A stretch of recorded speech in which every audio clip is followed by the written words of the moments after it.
Assalamualaikum warahmatullahi wabarakatuh. Kami dari kelompok 10 akan menjelaskan tentang Falcon pada crypto, security, sama ACL.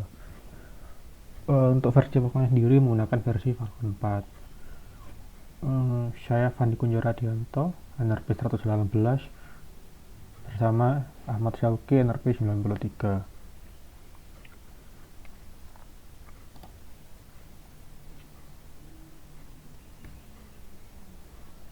Untuk dokumentasinya sendiri saya menggunakan referensi ini untuk menjelaskan Falcon itu menyediakan kelas untuk fitur enkripsi dengan menggunakan Falcon Crypt. Nah, fitur ini itu mempermudah dalam melakukan enkripsi karena sudah dikemas demikian singkat gitu. Jadi tinggal manggil komponennya saja. Secara default enkripsi ini tuh memanfaatkan IS256 CFP Keeper dengan panjang defaultnya itu 32 bytes.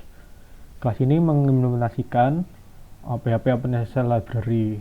Jadi ada ketergantungan, misalnya OpenSSL-nya nanti update atau apa, maka kemungkinan berdampak juga pada kripto di Falconnya kayak gitu. Nah, basic usage of crypto, penggunaan umumnya cukup simple. Jadi kita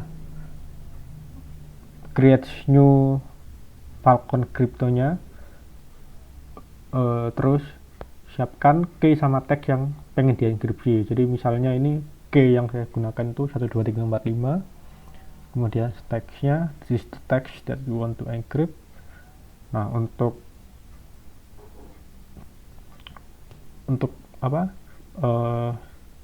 simpelnya kayak gitu. Jadi ya terus pastikan key sama key untuk encrypt dan decrypt-nya itu sama, karena kan decrypt itu hasil dari encrypt seperti itu. Terus ini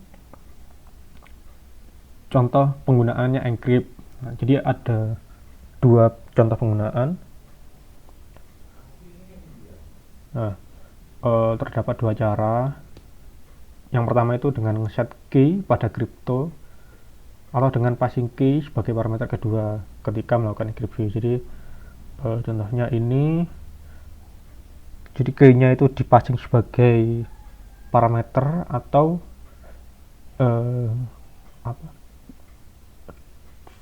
kelasnya ini di set key seperti itu. Berlaku juga pada decrypt. Jadi contohnya decrypt, teksnya ini anggaplah ini hasil dari yang sudah dienkripsi seperti itu. Nah, terus ini sama juga, jadi dia bisa mengimplementasikan ada dua cara karena memang basisnya itu memang menggunakan Falcon/Crypt. Nah kan sebenarnya kan Crypt itu nggak cuma di file, jadi sebenarnya bisa juga di set di dependency injection-nya kayak gitu, seperti ini. Nah, langsung kita coba di program.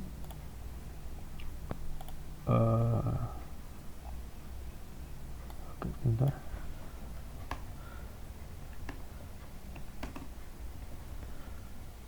Siapkan dulu misalnya crypt tadi.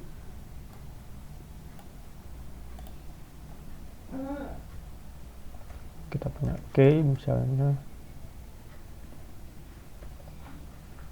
BBKK security atau sama saja 12345.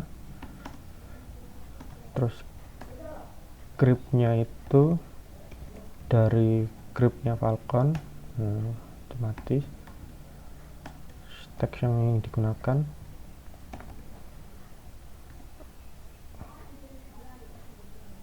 belajar security Falcon. kita nyoba encrypt. Encrypt ini dari grep encrypt text key. Oke, kita coba menampilkan dulu mikro.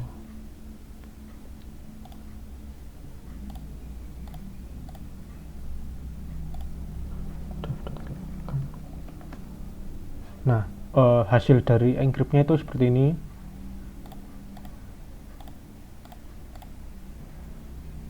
Nah, terus kemudian saya coba mendecrypt.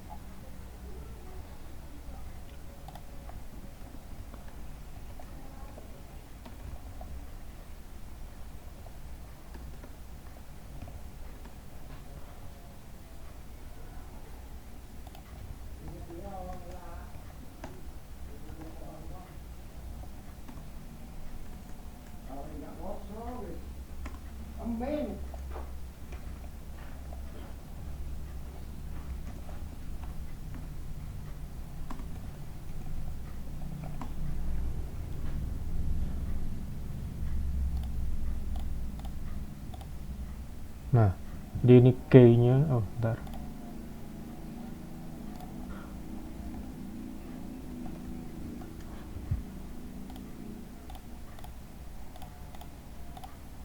Nah, ini hasil dari encrypt-nya. Kemudian kita, kalau saya decrypt balik lagi, hasilnya seperti ini. Nah, seperti itu. Saya nyoba untuk yang kita set key-nya dulu di dalam ini cryptnya.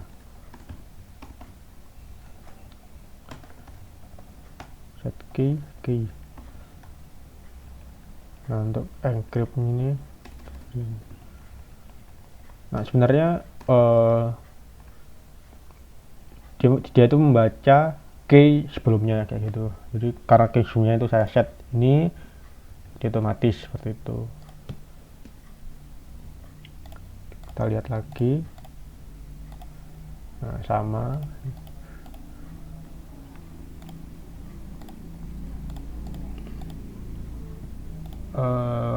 Mungkin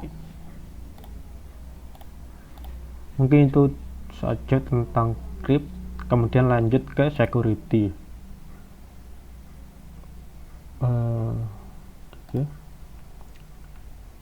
Security dokumentasinya bisa diakses di docs.walcon security. Nah, jadi tujuannya itu Falcon ini yang membantu developer dalam backend terkait security, misalnya pada password hashing dan CSRF. Nah, kelas ini juga sama seperti yang tadi crypt itu, jadi dia mengimplementasikan PHP OpenSSL library hingga ada ketergantungan, jadi kayak gitu.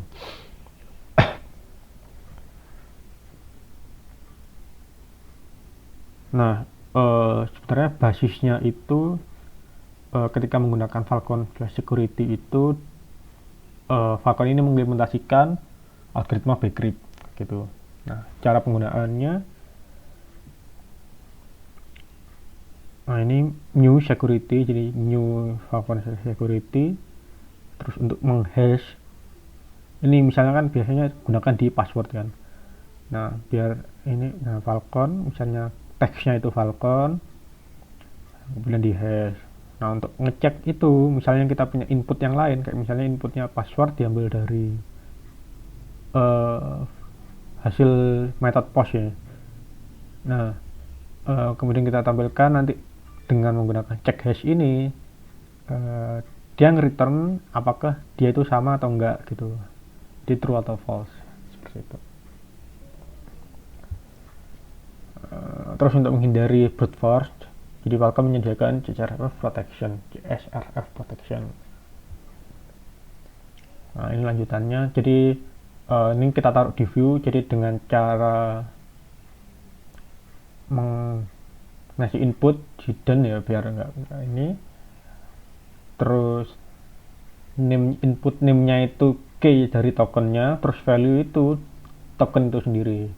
Nah, ini kan token ini kan setiap apa ya, tiap kali kita mereload juga pasti ini kan session, jadi kayak session dia update terus-terusan. Nah, untuk mengecek ini yang tadi kalau diimplementasikan di controller di security check token, kalau dia memenuhi berarti oke, seperti itu. Ya, pastikan juga security sudah terdapat di dependency injection, karena kan di security ini harus sudah diregister dulu. Oke, terus untuk contoh implementasinya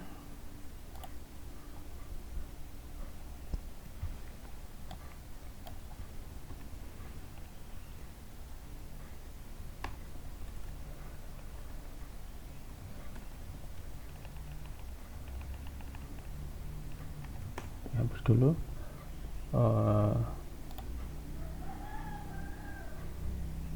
Nah, ini sudah selanjutkan. Pastikan juga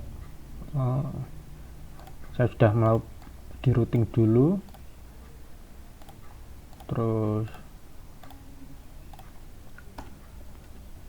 nah ini tampilannya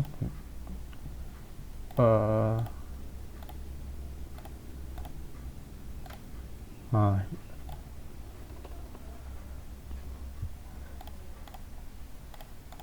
anggaplah di ini kita sudah melakukan input, di tampilannya kita sudah melakukan input, contohnya pada login misalnya akan ada input username dan password seperti itu.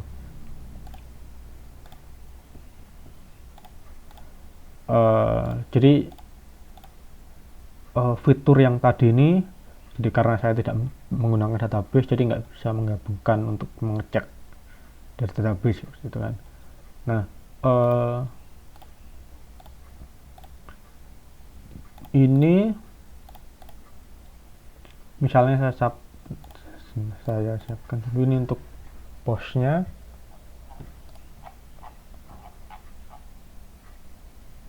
Bisa ngecek dulu apakah dia itu post, kan? Terus ngecek lagi apakah tokennya itu valid gitu kan. Pakai cek token. Kalau valid kita tampilkan token valid gitu. Jika tidak, kita tampilkan token invalid.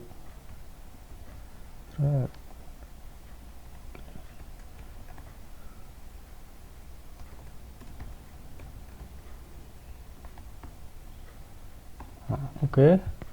Terus kita coba implementasikan. Nah, ini yang tadi di form method post, actionnya ini sesuai yang di routing, kemudian input evidence surat seperti yang tadi. Nah, ini button tab submit untuk submit formnya. Kemudian kalau saya submit, harus submit token valid.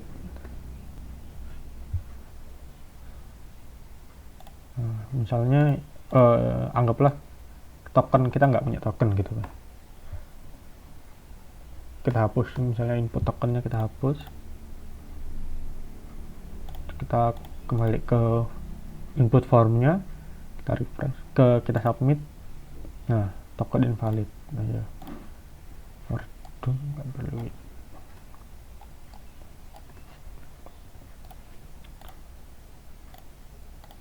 Nah, token invalid.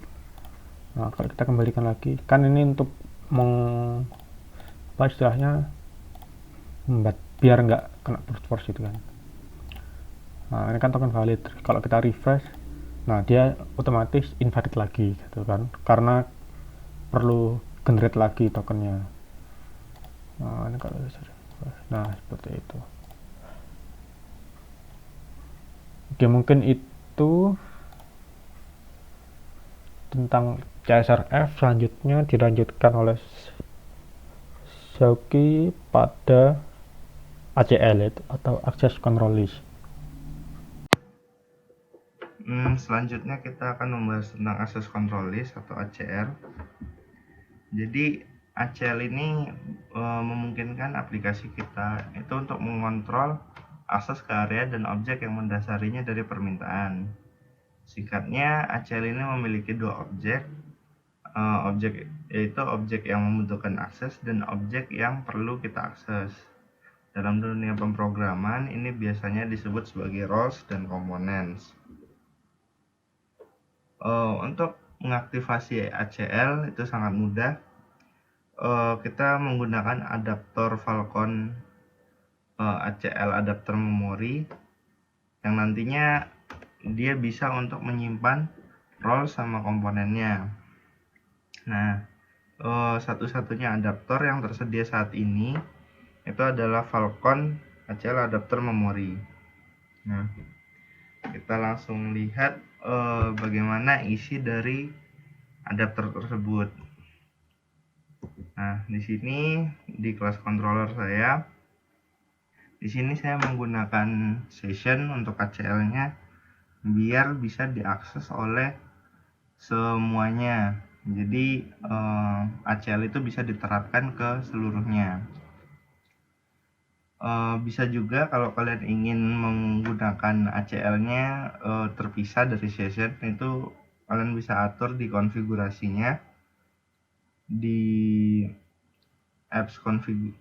di app service-nya untuk mendeklarasikan ACL ini tersendiri di dalam aplikasi kalian. Nah, lebih tepatnya di sini ya. Di sini nanti kalian bisa deklarasi untuk variabel ACL kalian. Terus lanjut ini, lalu gimana sih isi dari kelas ACL itu tersendiri? Nah, di sini kita dilihat isinya ada aktif aksesnya, akses granted, aktif role dan lain-lain. Teman-teman bisa lihat sendiri. Nah, ini untuk komponen roles dan role inherits-nya masih kosong.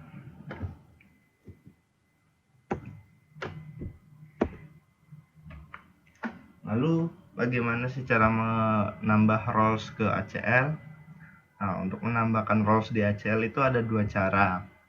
Yang pertama, kita menggunakan objek Falcon ACL role, kita deklarasikan di awal, lalu baru kita nanti menggunakan fungsi dari ACL tersebut untuk add role-nya, untuk menambahkan role-nya dengan variabel yang sudah kita deklarasikan. Terus yang kedua, kita bisa langsung menggunakan string. Jadi string di sini mewakili nama role-nya. Nah, kita coba langsung di sini ACL add role-nya. Di sini pertama-tama kita menggunakan role, menambahkan role-nya menggunakan objek dari Falcon ACL role-nya. Di sini ada admin sama accounting. Kita coba jalankan. Nah, langsung bisa teman-teman lihat di sini di dalam role-nya sudah tersedia admin yang ada ini namanya admin dan deskripsinya. Nah, kalau kita mau nambahkan dengan string juga bisa. Di sini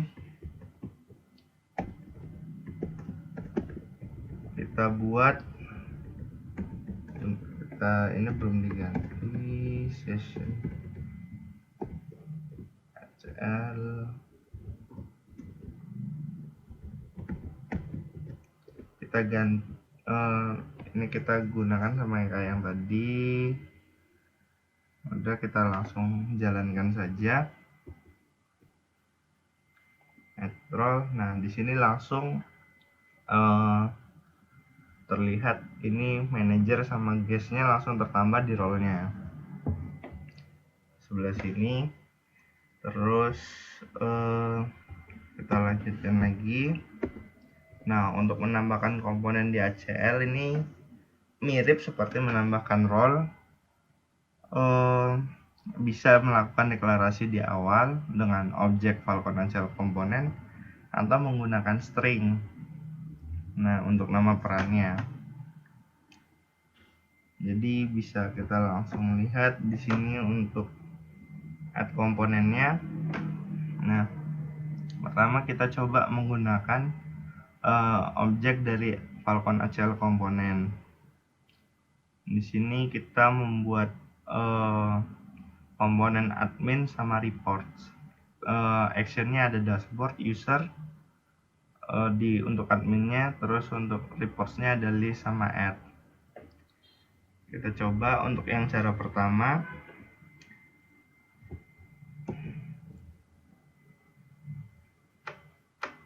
Nah, langsung ditambahkan untuk untuk komponen admin sama reportsnya. Terus kita coba menggunakan string.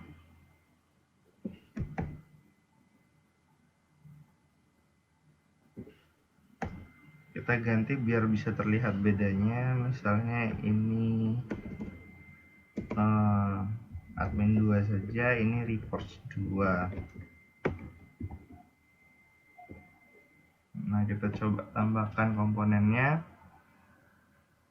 Nah, langsung bisa terlihat udah ditambahkan untuk admin 2 dan reports 2-nya. Terus kita lanjutkan lagi mendeklarasikan akses kontrolnya. Jadi setelah roles dan komponennya sudah kita buat tadi, udah kita tentukan, kita mengikat keduanya agar akses listnya dapat dibuat.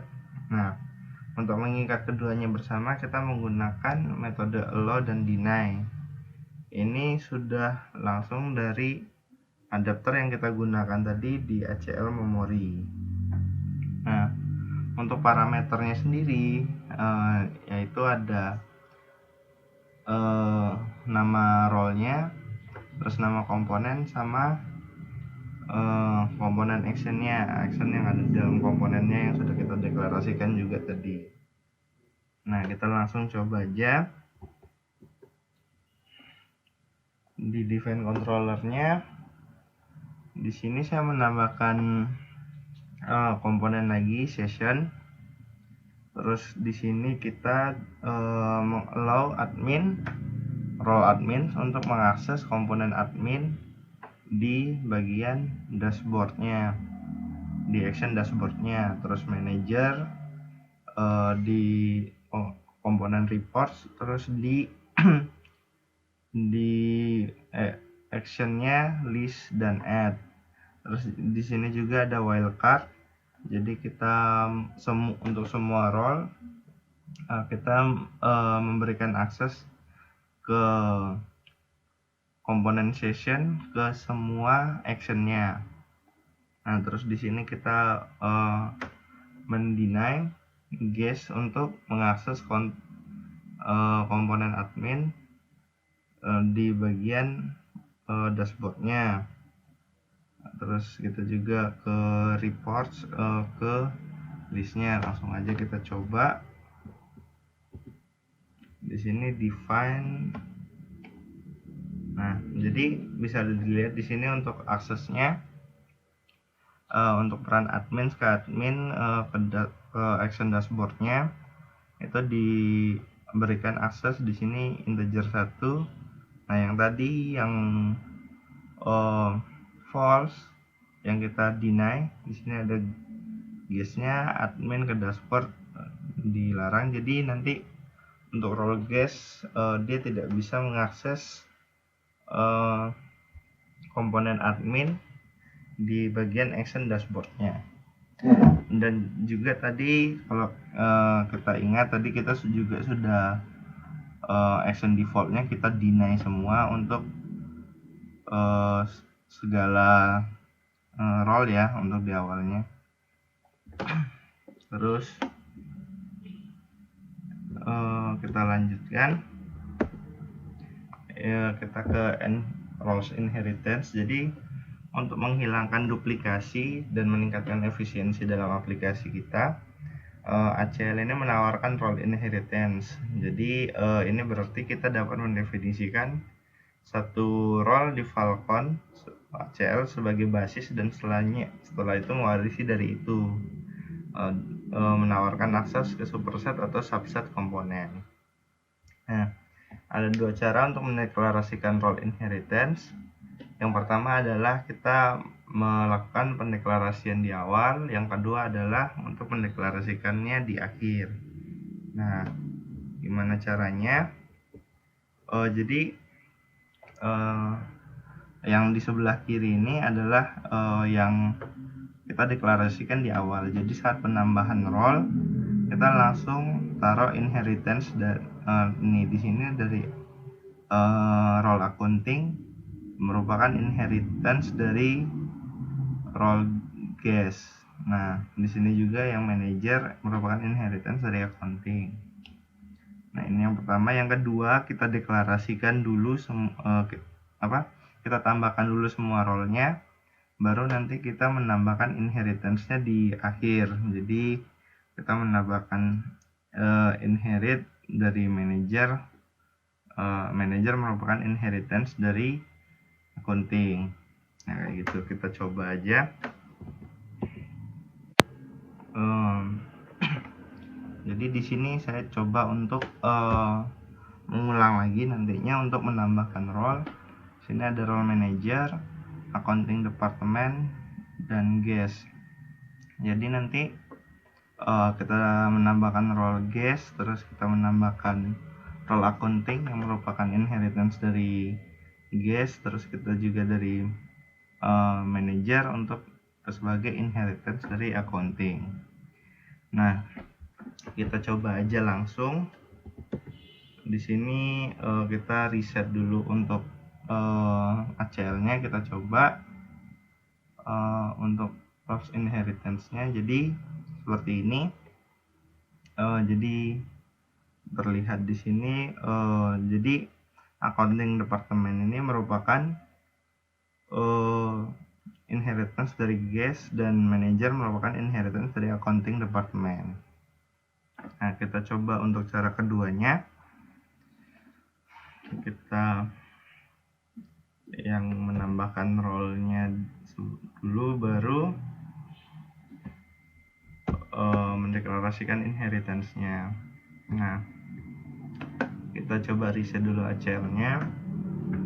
Jadi coba kita jalankan lagi. Nah, hasilnya tetap sama. Kalau dilihat seperti ini, manajer merupakan inheritance dari accounting department dan accounting department merupakan inheritance dari guest. Nah, jadi sekian untuk presentasi dari kami. Lebih dan kurangnya kami mohon maaf. Assalamualaikum warahmatullahi wabarakatuh.